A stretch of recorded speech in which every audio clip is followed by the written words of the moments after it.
Hello everyone, एक बार आप सभी लोगों का फिर से स्वागत है।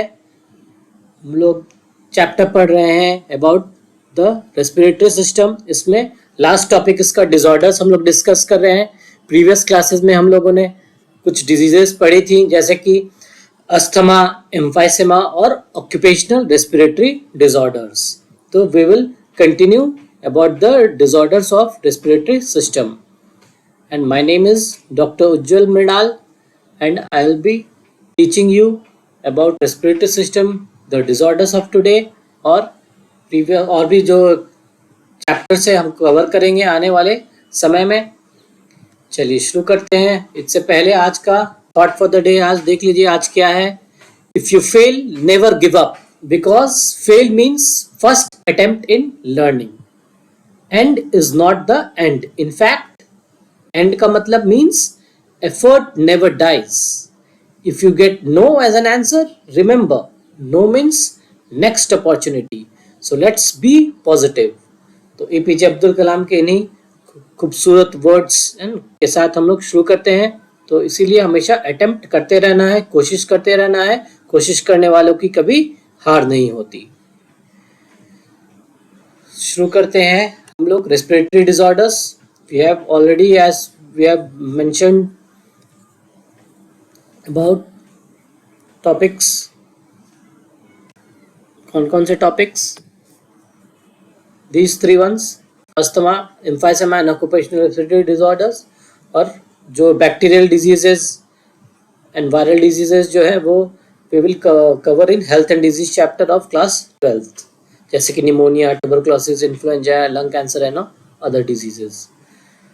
फिर हम लोग आज देखेंगे क्या?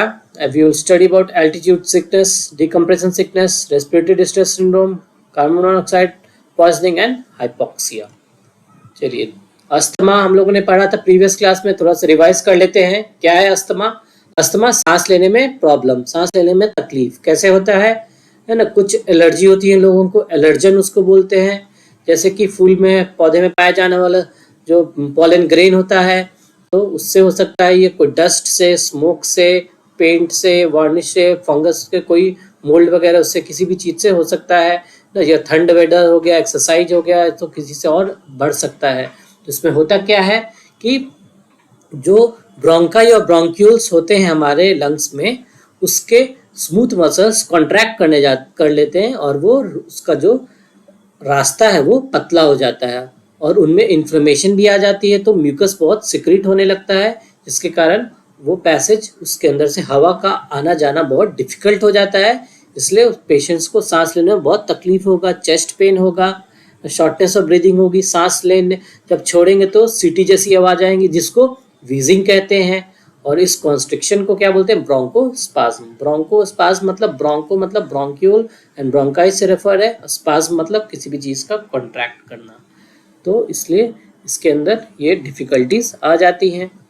और मेनली इसका रिस्पॉन्सिबल क्या होता है? मास्ट सेल और इस्नोफिल सेल एक्टिवेटेड हो जाते हैं, ठीक है, जो कि इन्फ्लेमेशन कॉज करते हैं, जिससे कि ब्रोंकोस्पाज्म और म्यूकस रिलीज होता है। ट्रीटमेंट क्या होता है कि ब्रोंकोडायलेटर्स वगैरह दिया जाता है, कॉर्टिकोस्टेरॉइड्स, तो ये सब एंटी इन्फ्लेमेशन ये सब दिया जाता है।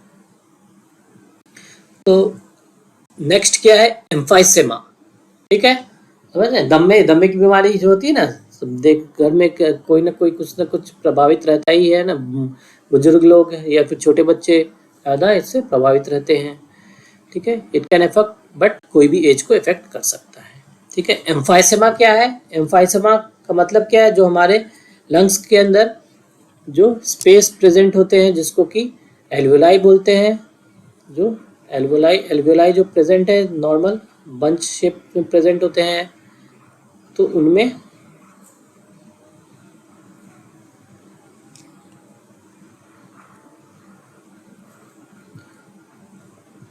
ये जो बंच शेप है, तो एल्वियोलाई का ग्रुप बनाया हुआ है ना, बंच, तो ये कैसे हो जाएंगे? ये ऐसे इस तरह के इरेगुलर स्ट्रक्चर हो जाएंगे। तो एक एयर स्पेस क्रिएट हो जाता है। सिगरेट स्मोकिंग करते हैं तो ये लंग्स के बीच का जो एल्वियोलर वाल होता है, जो एल्वियोलर एपिथेलियम होता है, वो सब धीरे धीरे क्या होने लगते हैं? डिसॉल्व करने लगते हैं। तो सब डिसॉल्व कर जाएगा तो क्या बचेगा? यही बचेगा। तो एक एयर स्पेस हो जाता है जिसमें कि एक्सपायर्ड एयर भरा रह जाता है और पेशेंट्स को सांस लेने में फिर गैसेस एक्सचेंज में दिक्कत आएगी। ठीक है, इसका रीज़न क्या होता है, एक इलास्टेज है ना बहुत एक्टिवेट हो जाता है जो कि क्या कॉज करता है, एल्वियोलर वॉल को खा जाता है, डिसॉल्व कर देता है। मेन कारण क्या है, सिगरेट स्मोकिंग। तो सिगरेट स्मोकिंग एकदम नहीं करना चाहिए। ठीक है, have to stop cigarette smoking. ठीक है, सीओपीडी क्या है, सीओपीडी कुछ इन दोनों जो क्रॉनिक ब्रोंकाइटिस और एम्फाइसेमा को मिलाकर जो ऑब्स्ट्रक्टिव डिजीज क्रिएट होता है उसको टर्म दे दिया गया है, उसको क्या बोलते हैं, क्रॉनिक ऑब्स्ट्रक्टिव पल्मोनरी डिजीज। कोई नया चीज कुछ नहीं उसमें करना है।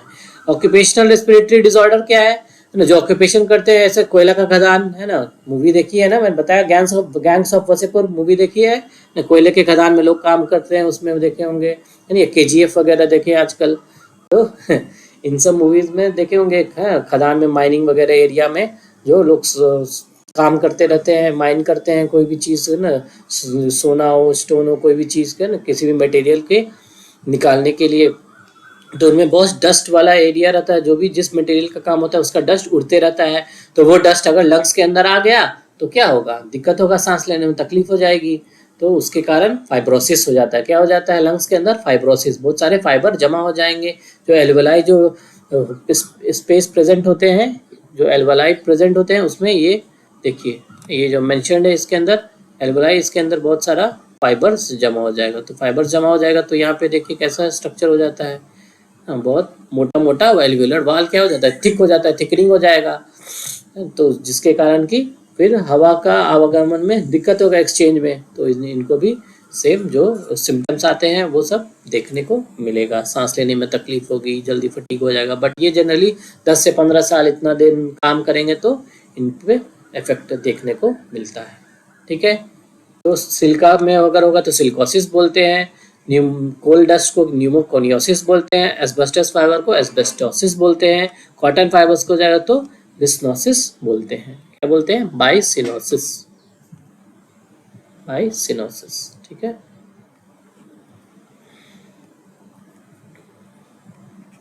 नेक्स्ट हम लोग आज नया टॉपिक डील करेंगे, क्या है, एल्टीट्यूड सिकनेस। एल्टीट्यूड सिकनेस, कोई पहाड़ी इलाका में गए होंगे घूमने वगैरह के लिए, हिल स्टेशन फेमस है ना, कुल्लू मनाली गए हैं, छुट्टियां मनाने के लिए लोग जाते हैं ना, तो या लेह लद्दाख हो गया, मसूरी, दार्जिलिंग है ना, कोई सा भी ना हिली एरिया में है ना, या फिर बहुत लोग माउंटेन की चढ़ाई करते हैं, ट्रैकिंग करते हैं ना, माउंट एवरेस्ट हो गया है ना, माउंट एवरेस्ट है ना, माउंट एवरेस्ट का क्या है, ऐसे चलो बात करते हैं, माउंट एवरेस्ट का क्या हाइट है ना, कितना होता है, बहुत ऊंचा होता है ना, करीब 8848 मीटर है ना, करीब 8.8 किलोमीटर इतना ऊंचा होता है ना।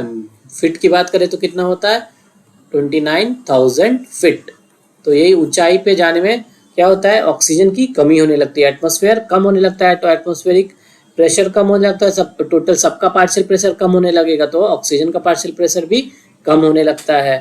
तो इसमें जनरली 8,000 फीट से ऊपर, कितना, 8,000 फीट से ऊपर अगर चले जाएंगे और तेजी अगर फास्ट मूव करते हुए क्विकली अगर जा रहे हैं, तब ये ज़्यादा बीमारी देखने को मिलेगा। उसमें क्या हो जाता है, पेशेंट्स को सांस लेने में तकलीफ होगा है ना, उनको मास्क वगैरह प्रोवाइड किया जाता है ना, oxygen cylinders small oxygen cylinder carry किया जाता है ताकि उनको सांस लेने में आसानी हो।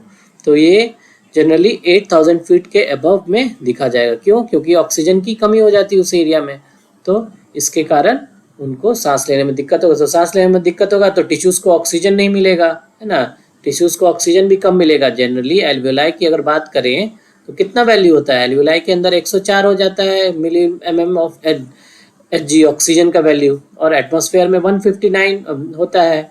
नॉर्मल की बात करें तो ऊपर नॉर्मल में ही घट गया, एटमॉस्फेयर में ही अगर ऑक्सीजन घट गया तो इसके अंदर और एल्वियोलाई में और घट जाएगा, तो टिश्यूज में और घट जाएगा। जो जनरली 100 ml में कितना सप्लाई करता है ऑक्सीजन, 100 ml में डिलीवर टिश्यूज को कितना होता है, 5 ml of oxygen, 5 ml of oxygen deliver करता है। तो इसमें और क्या, ये सब नॉर्मल है तो और कम हो जाएगा, तो टिश्यूज को ऑटोमेटिक ऑक्सीजन कम मिलने लगेगा। ऑक्सीजन कम मिलेगा तो वीकनेस होगा है ना, फैटीग होगा है ना, हेडेक होने लगेगा, नोजिया उल्टी जैसा लगेगा, वॉमिटिंग टेंडेंसीज आएंगी ना, ज़्यादा होने लगेगा तो वॉमिटिंग भी होने लगता है ना, और कुछ ये फोटोज में क्या डिनोट किया जाना, पेरिफेरल एडिमा हो जाता है। क्या बोलते हैं? Peripheral oedema. पेरिफेरल एडिमा मतलब क्या? स्वेलिंग ऑफ हैंड्स, है ना, स्वेलिंग ऑफ हैंड्स हो जाएगा, फीट हो जाएगा, और फिर face, hand, feet and face सबका स्वेलिंग हो जाएगा, तो वो भी पेरिफेरल एडिमा के कारण होता है। लैक ऑफ ऑक्सीजन, टिश्यूज बढ़िया से प्रॉपर्ली काम नहीं कर रहे हैं, इसके कारण एडिमा हो जाता है। Fluid, extra cellular fluid accumulate हो जाते हैं सेल्स के बीच में, जिसके क्या बोलते हैं? Peripheral oedema. ठीक है, तो इसका ट्रीटमेंट क्या है? सबसे आसान है ना, ये रिवर्सिबल होता है। अगर जहाँ ऊपर गए तो भाई चुपचाप से भाई जहाँ थे वहां आ जाओ, है ना, कहाँ थे? ग्राउंड लेवल पे, तो ग्राउंड लेवल पे आ जाइए तो ठीक हो जाएगा वो, है ना। और एक और चीज बोला जाता है कि धीरे धीरे जाइए ना, बीच में पहाड़ पे जब चढ़ाई कर रहे हैं तो रेस्ट लेते हुए जाइए, बीच में रुक रुक के जाइए, एकदम तेजी से एकदम बढ़ते हुए नहीं चले। एक ही दिन में पता चला पूरा, अगर ट्रैवल कर रहे हैं तो चलते गए पूरा 4-10 घंटे में ट्रैवल कर लिए, नहीं, बीच में गैप देना, थोड़ी देर रेस्ट ले लीजिए, है ना, तो उसे पिकनिक बना लीजिए। ठीक है, चाय पानी नाश्ता करते हुए जाइए, तो क्या होगा? ये डिजीज जो ये सिकनेस है ऑटोमेटिक नहीं होगा। क्या इसको बोलते हैं? Altitude sickness. एल्टीट्यूड मतलब क्या होता है? हाइट, हाइट को एल्टीट्यूड बोलते हैं, तो एल्टीट्यूड सिकनेस नहीं होगा। इसका दूसरा टर्म क्या? माउंटेन सिकनेस भी बोलते हैं इसको। माउंटेन, पहाड़ी इलाका में जाने पे ज़्यादा होता है, तो क्या उसको बोलते हैं? Mountain sickness. तो सब बोलेंगे सर हम लोग एरोप्लेन पे जाते हैं तो उसमें तो नहीं होता है। हाँ, क्योंकि उसके अंदर ऑक्सीजन बहुत प्रेजेंट होता है ना उसमें, तो चेम्बर में हम लोग मूव करते रहते हैं तो ऑक्सीजन उसमें प्रेजेंट होता है।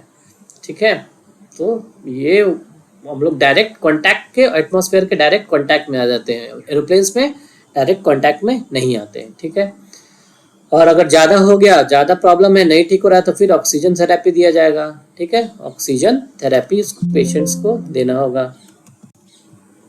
ठीक है, ऑक्सीजन थेरेपी देना होगा, या फिर एसिटाजोलामाइड एक मेडिसिन आता है उसको दीजिए। ठीक है, एसिटाजोलामाइड। ठीक है, एसिटाजोलामाइड क्या करता है? कार्बोनिक एनहाइड्रेज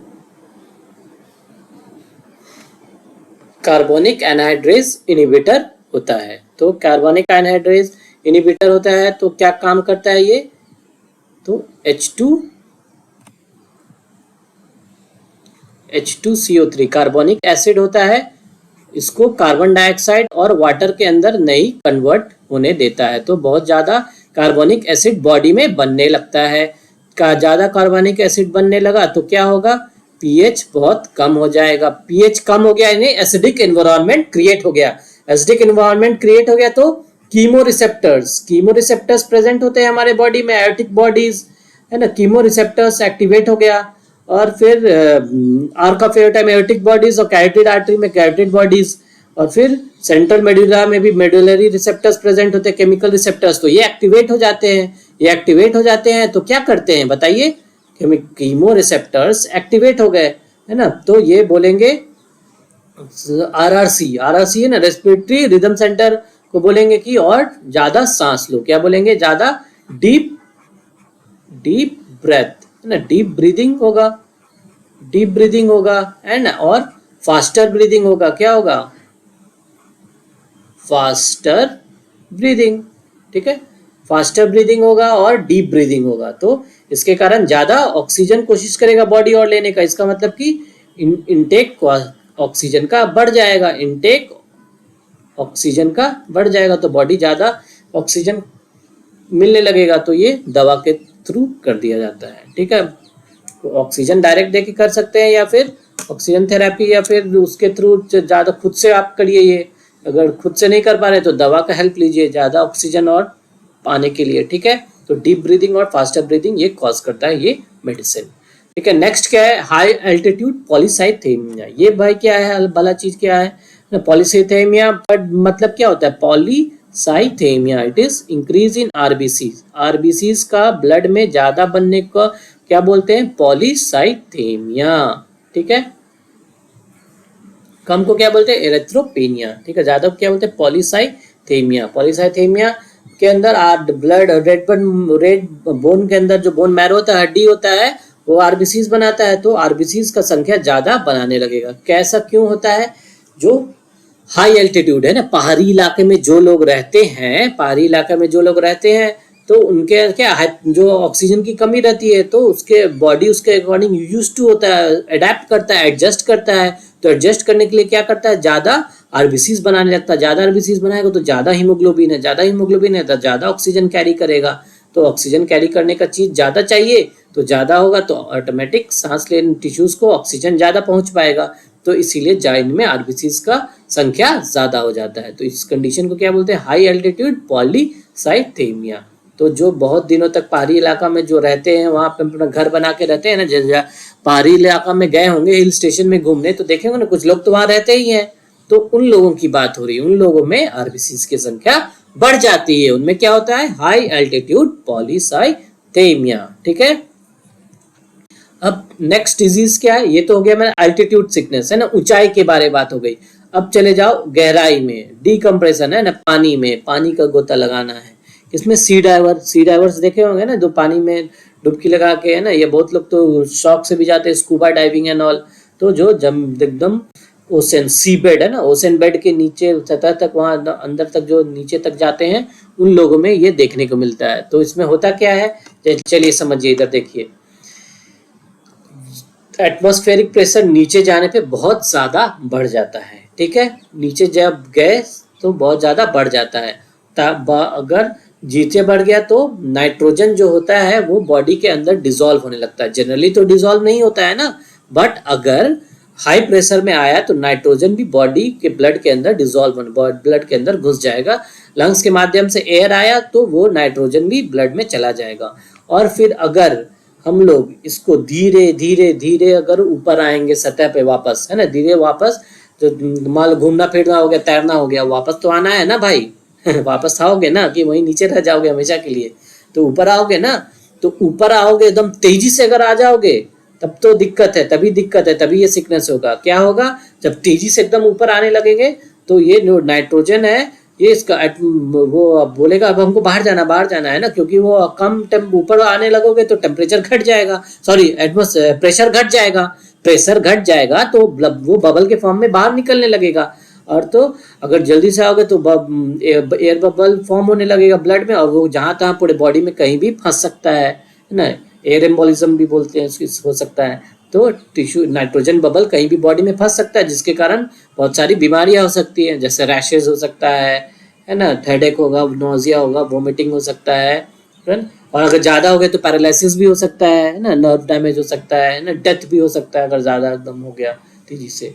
तो इसीलिए भाई जब भी जाओगे नीचे समुद्र में जाओगे नीचे घूमने फिरने, मछली देखने, ये वो देखने, कोरल रीफ देखने, तो ये सब अगर देखने जाओगे तब ऊपर आओगे तो भाई अच्छे से आना है, धीरे धीरे, है ना, हड़बड़ा कर नहीं आना है, अचानक से तेजी से ऊपर नहीं आना है, धीरे धीरे आसानी से अच्छे से स्थिर से ऊपर आना है, ताकि नाइट्रोजन को समय देना है भाई, तुम जैसे आए थे वापस चले जाओ। ठीक है, हमारे बॉडी में एयर बबल नहीं बनाओ। ठीक है, तो अगर एयर बबल बन गया तो सिकनेस हो जाएगा। सिकनेस का क्या नाम है, डीकम्प्रेशन सिकनेस। नाम में ही छिपा हुआ उसका मतलब देखो क्या है, डीकम्प्रेशन। डी मतलब क्या होता है, नहीं है ना, किसी चीज का विपरीत। और कंप्रेशन मतलब किसी भी चीज को दबाना है ना, प्रेशर में आना, प्रेशर से रिलीज हो गया कोई चीज, है ना, तो यानी कम प्रेशर में आने पे कोई सिकनेस हो रहा है। तो कम प्रेशर पे आने पे नाइट्रोजन बबल फॉर्म हो रहा है बॉडी में, जिससे कि सिकनेस हो जा रहा है। ठीक है, तो इसका और भी क्या नाम है, बेंड्स भी बोलते हैं इसको, डाइवर्स पैरालिसिस भी बोलते हैं,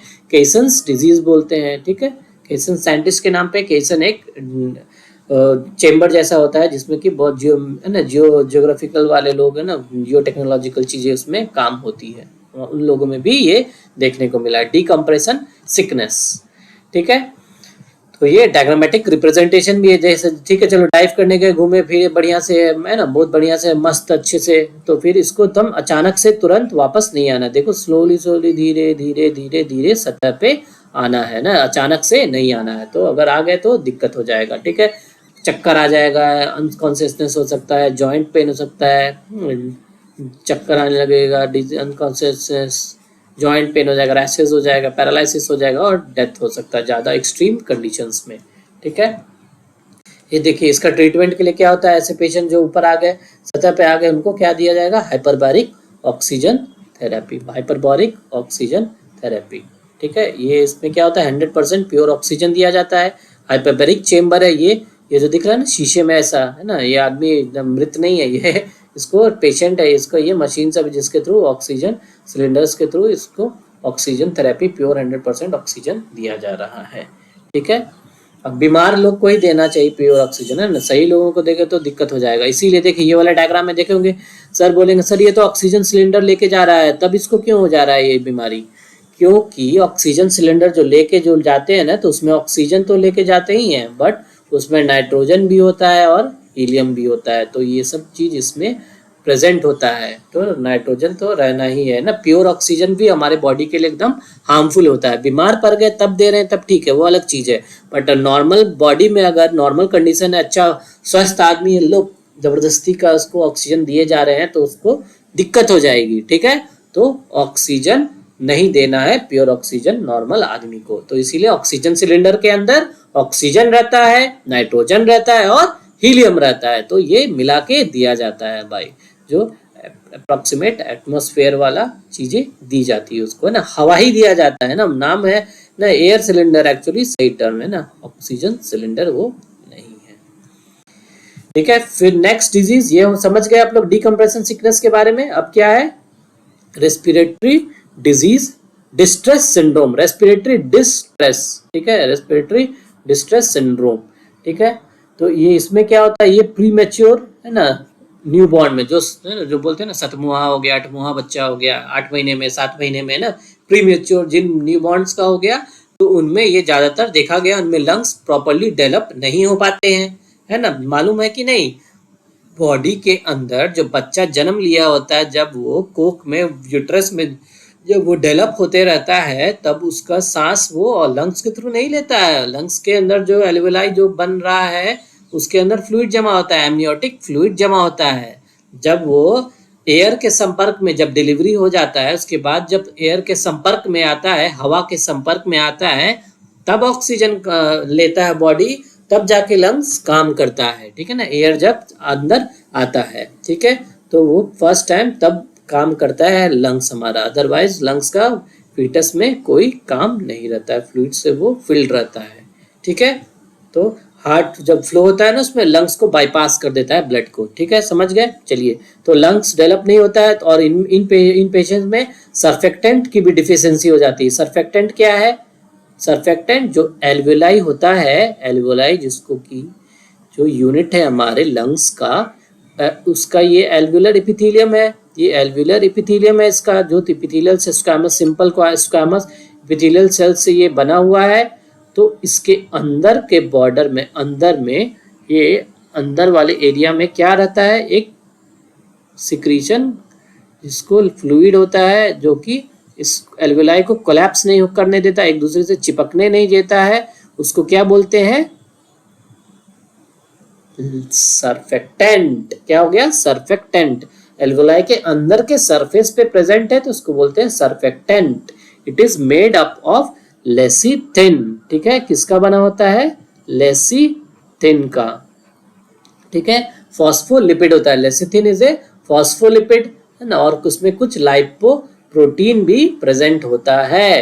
ठीक है, फॉस्फोलिपिड और लाइपोप्रोटीन। लेसिथिन क्या है, फॉस्फोलिपिड और लाइपोप्रोटीन।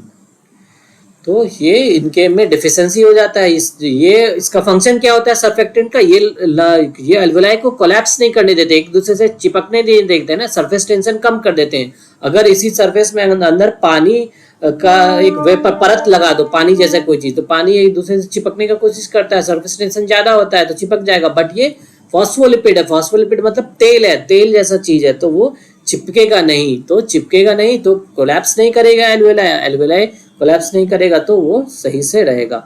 तो इसी चीज का, इस सर्फेक्टेंट का अगर नुकसान हो गया, सर्फेक्टेंट ही बेचारा नहीं रहा, तो क्या करोगे बताइए, सर्फेक्टेंट ही चला गया तो बेचारा कहाँ से वो एल्वेलाई काम करेगा, चिपक जाएगा एल्वेलाई, एल्वेलाई चिपक जाएगा तो छोटे से बच्चे को ये इंक्यूबेटर में डालना पड़ता है। ठीक है, इंक्यूबेटर में डाल के उसको प्रॉपरली मैकेनिकल बाहर से हवा दिया जाता है, मैकेनिकल वेंटिलेशन, मैकेनिकल ब्रीदिंग दिया जाता है। ठीक है,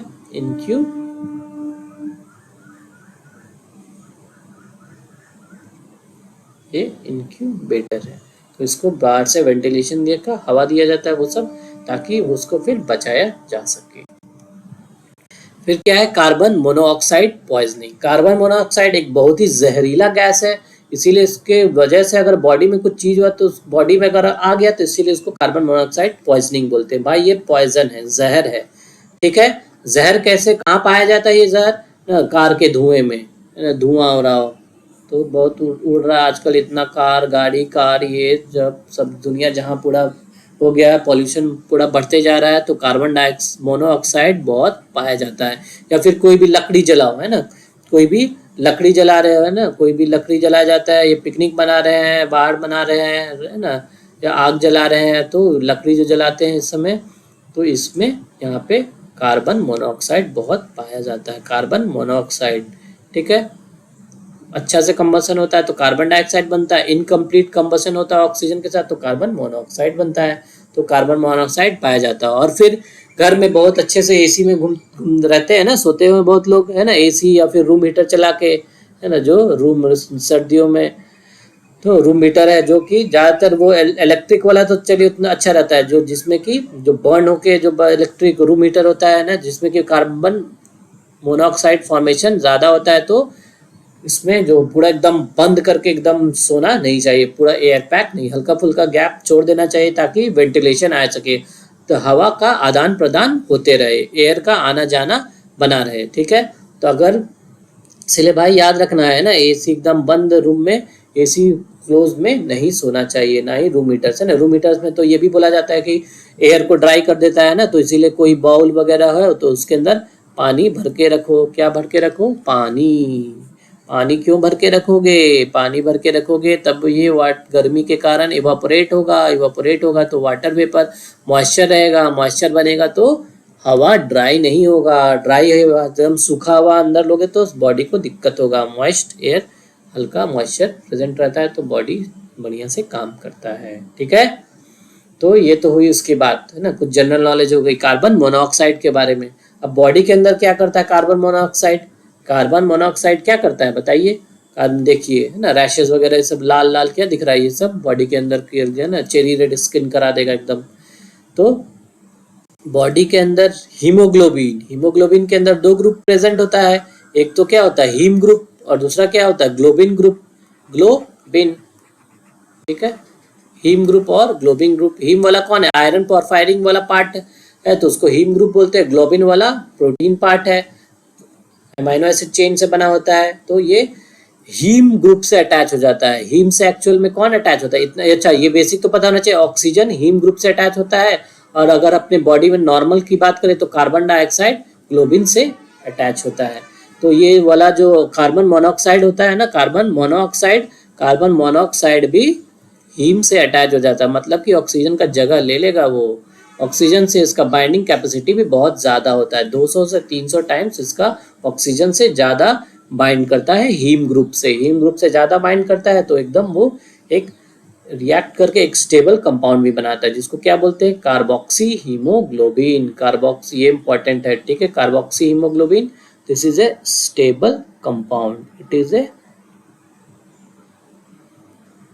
स्टेबल कंपाउंड। ये स्टेबल कंपाउंड हो जाता है, बाइंड हो जाता है, और वो हीमोग्लोबिन को छोड़ता नहीं है, जल्दी छोड़ने वाला नहीं है, छोड़ेगा नहीं तो बस बॉडी को बहुत दिक्कत हो जाएगा, प्रॉब्लम आ जाएगा, इवन डेथ हो जाती है ना, डायरेक्ट डेथ हो जाएगी। पता चला अगर एक बंद में कार्बन मोनोऑक्साइड का बहुत ज़्यादा अगर धुआं जमा हो गया रूम में, रूम पूरा पैक है, बंद है, एयर टाइट एकदम पैक है, खिड़की दरवाजा सब बंद है, मस्त अच्छे सोए हुए हैं, तो भाई पर लोग सिधार जाएंगे, है ना, ऊपर सिधार जाएंगे सोते सोते ही, पता। या फिर कोई बहुत लोग दारू पी के सोए रहते हैं, है ना, ऐसे बंद वाले रूम में सो गए, या तो वो भी ऊपर सीधे सिधार जाएंगे, सीधे डेथ हो जाएगी, ठीक है। तो देखिए यही यहाँ पे एक पॉइंट मैंने आपके लिए लिख दिया, पीपल हु आर स्लीपिंग या ड्रंक, तो वो they can die before they have symptoms भी नहीं दिखेगा, ठीक है। ये तो उनकी बात होगी। सिम्टम्स क्या होता है? चेरी रेड, है ना, रेड चेरी, रेड चेरी क्या होता है? चेरी रेड कलर का होता है, फ्रूट जैसा, है ना, तो एकदम चेरी रेड चमकीला, है ना, रेड कलर का स्किन हो जाएगा, है ना, ओरल म्यूकोसा हो जाएगा, लिप हो जाएगा, सब एकदम लाल लाल हो जाएगा, ठीक है। तो इसमें ऑक्सीजन का तो एकदम घोर कमी हो गया, तो ये सब ऑक्सीजन की कमी जहाँ हुआ तो ये सब चीज होगा, ये हेडेक होगा, डिजीनेस होगा, वीकनेस हो जाएगा। वीकनेस क्यों हो रहा है? सेल सी के पास ऑक्सीजन नहीं मिल रहा है, तो बेचारा सेल काम क्या करेगा, एटीपी नहीं है, अब से स्टमक वोमिटिंग, चेस्ट पेन, है ना, कंफ्यूज हो जाएगा, अनकॉन्शियस हो जाएगा, चक्कर आ जाएगा। और इसीलिए अगर ज़्यादा ले लिया तो भाई तो पूरा डेथ होना ही होना है, लिख दो मैम, डेथ हो ही जाएगा ना, बचाना बहुत मुश्किल है। और कोशिश करके बचाएंगे तो हाई प्रेशर पे, है ना, हाइपरबॉरिक ऑक्सीजन थेरेपी दिया जाता है, so that oxygen will try to replace carbon monoxide, है ना, हिम से अपना जगह छीनने का कोशिश करेगा, जो उसका जो हथिया लिया है ना, जो सिंहासन उसका छीन लिया है, ऑक्सीजन का जगह था ना हिम, तो उसका सिंहासन छिना गया है, कार्बन मोनोऑक्साइड आ गया, तो उसका वापस कोशिश करेगा उसको छीनने का। तो क्या होगा, ये हाइपरबारिक ऑक्सीजन थेरेपी में। चलिए समझ गया है क्या है ये कार्बन मोनोऑक्साइड पॉइजनिंग में, ये हो गया। ठीक है, फिर क्या है, हाइपोक्सिया। हाइपोक्सिया का मतलब क्या है, कोई भी बॉडी के अंदर जो भी टिश्यूज है, सेल्स है, टिश्यूज है, उसमें डिफिशियंसी हो गया ना, किसका, ऑक्सीजन का। ऑक्सीजन का अगर डिफिशियंसी हो गया तो बस उस टर्म क्या बोलते हैं, हाइपोक्सिया। भाई साइंटिस्ट लोगों ने नया एक और टर्म आपके लिए छोड़ दिया।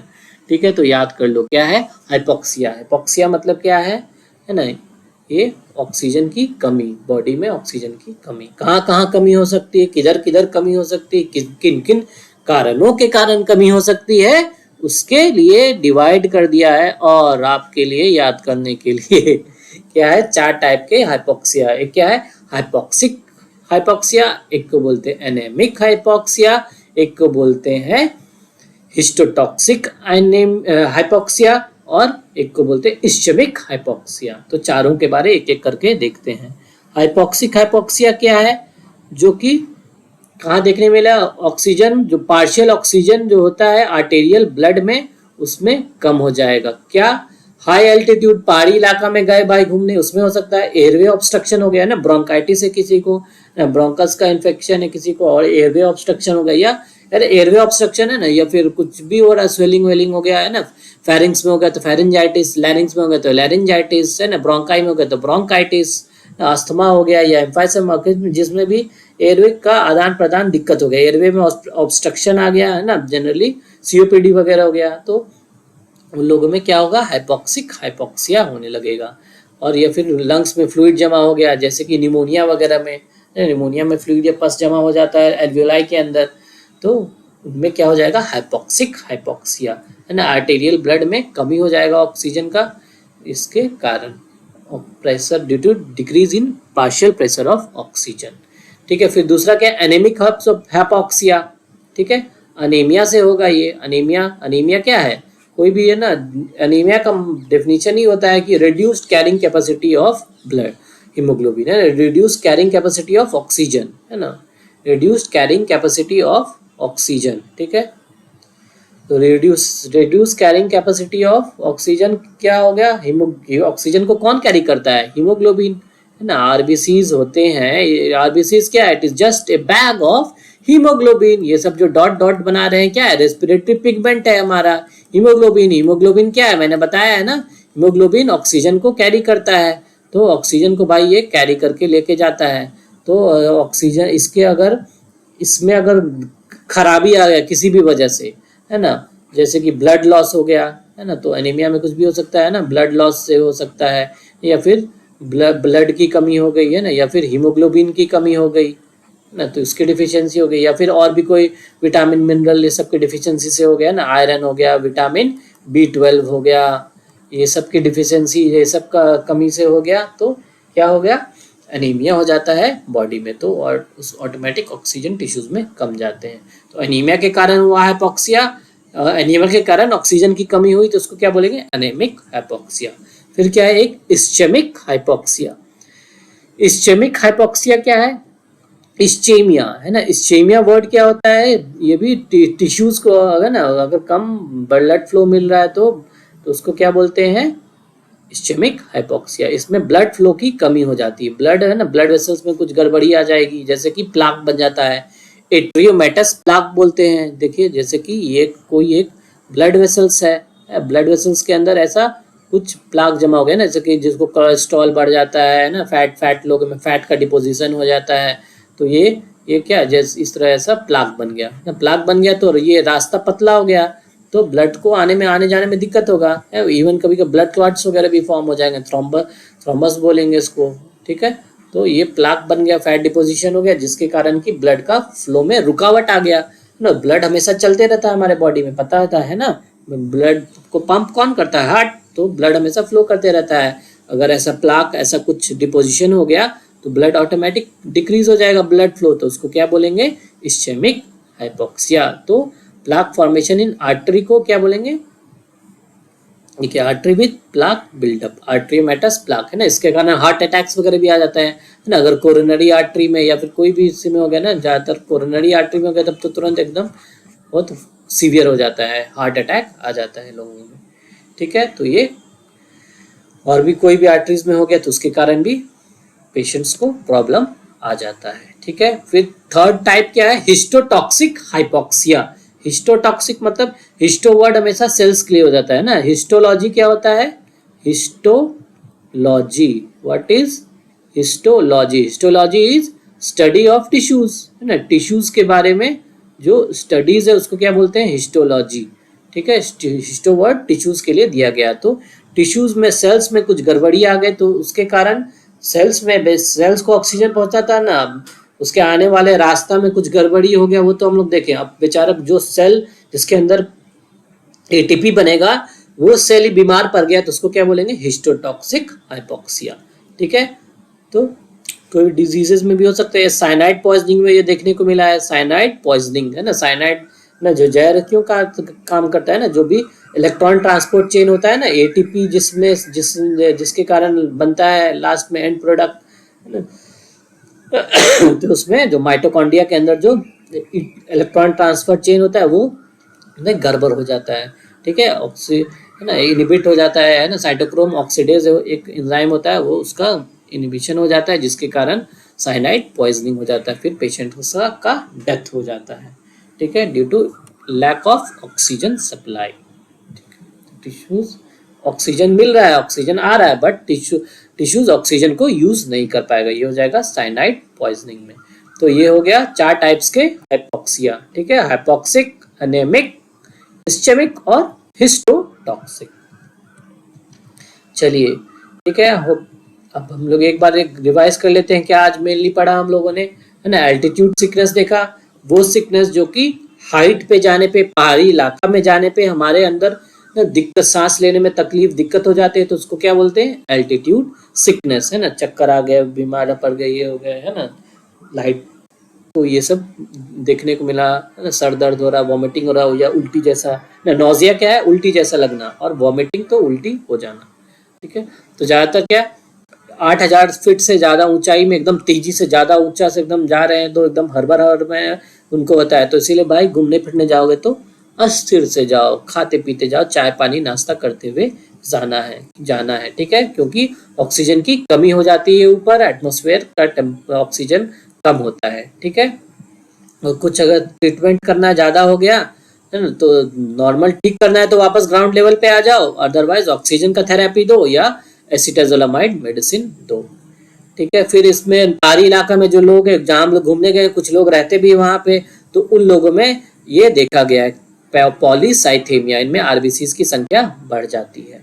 डीकम्प्रेशन सिकनेस क्या है, जो डीकम्प्रेशन जो अब ये हवा की बातें हो गई, है ना, जो ऊंचाई पे जाते हैं पहाड़ी इलाका में, और जो कुछ लोग तो समुद्र पसंद है ना, किन्हीं लोगों को, है ना, हम छुट्टियों में डिसाइड करते हैं कहाँ जाना है, पहाड़ी इलाका में जाए कि पानी वाला में जाए, है ना। तो वही, तो इनमें पानी वाला में जो गए तो उनमें क्या हो सकता है, डिकम्प्रेशन सिकनेस की होने की, स्कूबा डाइविंग, ये सब जो डाइवर्स होते हैं उनमें ये देखने को मिलता है। जो कि कैसे होता है, ये भी तेजी से अगर कोई भी चीज आओगे, तेजी से नहीं चेंज लाना अपने अंदर, ठीक है। तो अगर ये नहीं होगा तो यही याद रखना है, ठीक है। डिकम्प्रेशन सिकनेस कैसे होगा, जो नीचे गए हम लोग तो नाइट्रोजन ज्यादा बॉडी ब्लड के अंदर डिजोल्व होने लगता है due to high pressure at depth of the sea, उसके कारण ऑक्सीजन नाइट्रोजन डिजोल्व हो जाता है, नाइट्रोजन ऑक्सीजन है, नाइट्रोजन डिजोल्व हो जाता है ब्लड में। और फिर हम लोग जब ऊपर आने लगते हैं तेजी से, तो एयर बबल के फॉर्म में निकल के वो कहीं भी अपने बॉडी में फंस सकता है, डिसलॉज हो सकता है, जिसके कारण वो बीमारी क्रिएट करता है, चक्कर आएगा, ये आएगा, डिजीनेस आएगा, पैरालिसिस भी हो सकता है, डेथ भी हो सकता है।